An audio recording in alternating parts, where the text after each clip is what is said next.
तरह से एकजुट है और राज्यसभा के चुनाव में एकजुटता के साथ अपने प्रत्याशी को जिताने का काम करेगी। झारखंड में चलने वाली सरकार पंचायत को पैसा दे नहीं पाई, पंचायत में आने वाले गांवों के लिए कुछ कर नहीं पाई और आदरणीय प्रधानमंत्री जी ने प्रत्येक पंचायत में आने वाले गांव को 52,80,000 रुपया भेज करके गांव के गरीब लोगों का विकास करने का काम किया। दिन में तिवारी महतो तो एनडीए में ये टूट क्यों हो गई है?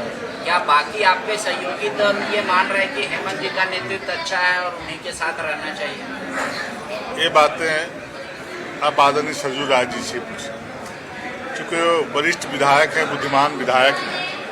आप क्यों इस प्रकार की बातें बोल रहे हैं, हम नहीं कर सकते, इसलिए उनसे ही पूछे तो बेहतर होगा।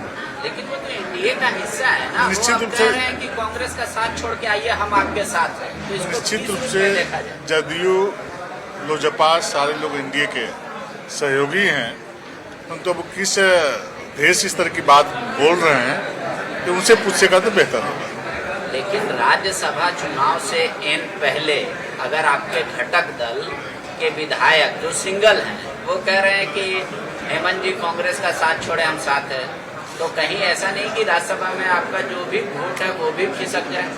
नहीं, हम लोग पूरी तरह से एकजुट हैं और राज्यसभा के चुनाव में एकजुटता के साथ अपने प्रत्याशी को जिताने का काम करेंगे। लेकिन आपके पास तो बहुमत नहीं है, क्या फिर घोड़ा दौड़ाने के लिए उतारेंगे उम्मीदवार?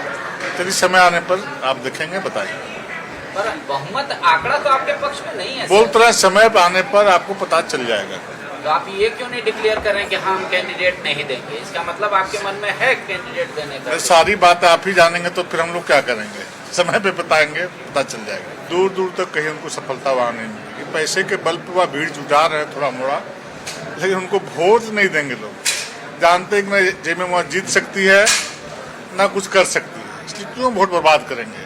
पैसा दे दे करके लोग इकट्ठा कर रहे हैं, थोड़ी मोड़ी 1,000-500 वोट लोग आ जा रहे हैं, लेकिन वोट जेब में मिलने वाला नहीं। उनको चिंता करना चाहिए झारखंड का, जहाँ पर सरकार है, चला रहे हैं, मुख्यमंत्री हैं, तो अब झारखंड को कोई चिंता नहीं है। अब झारखंड छोड़कर असम चिंता करने चले गए हैं, इस राज्य के लिए दुर्भाग्य है। लेकिन वो हम मिनिमम मजदूरी, टी ट्राइब्स की मजदूरी की बात उठा रहे हैं, वहाँ भी मैया सम्मान की बात कर रहे हैं, कह रहे हैं जिस तरह से झारखंड में उनकी सरकार काम कर रही है उस तरह वहाँ भी होना चाहिए। सवाल तो बहुत अच्छा है, झारखंड की तरह वहाँ भी काम कर रहे हैं। जैसे झारखंड में इतना अच्छा काम कर रहे हैं, झारखंड की जनता देख रही है।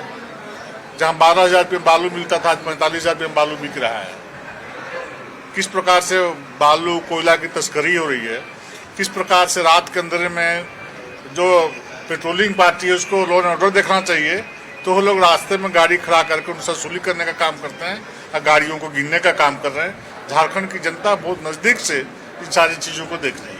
लेकिन जो कांग्रेस के विधायक है, राजेश कश्यप नेता भी हैं, उन्होंने कहा है कि जितना क्रिमिनल माइंडेड लोग हैं या तो बीजेपी का है या संघ का है, इसीलिए लॉ एंड ऑर्डर का ये सिचुएशन। तो गोड्डा में दिख रहा है ना, गोड्डा में कौन लोग वहाँ भ्रष्टाचार का खुलासा कर रहे हैं, कौन लोग बालू खा रहे हैं, गालू पी रहे हैं, वो तो अपने अपने चोर चोर मुसरे भाई लोग लड़ने का काम कर रहे हैं, तो दिख रहा है। आप ही लोग न्यूज में चला रहे हैं, हम लोग तो सिर्फ देख रहे हैं कि झारखंड को लोग कहाँ ले जाना चाहते हैं।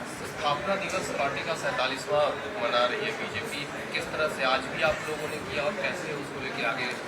एक एक गांव तक, एक एक घर तक भाजपा का झंडा कल लहरेगा और यह कार्यक्रम 1 सप्ताह तक चलेगा। और मैं बधाई देना चाहता हूँ, आभार प्रकट करना चाहता हूँ देश के यशस्वी प्रधानमंत्री आदरणीय नरेंद्र मोदी जी को। झारखंड में चलने वाली सरकार पंचायत को पैसा दे नहीं पाई, पंचायत में आने वाले गांवों के लिए कुछ कर नहीं पाई और आदरणीय प्रधानमंत्री जी ने प्रत्येक पंचायत में आने वाले गांव को 52,80,000 रुपया भेज करके गांव के गरीब लोगों का विकास करने का काम किया, जो जमीन पर उतरेगा।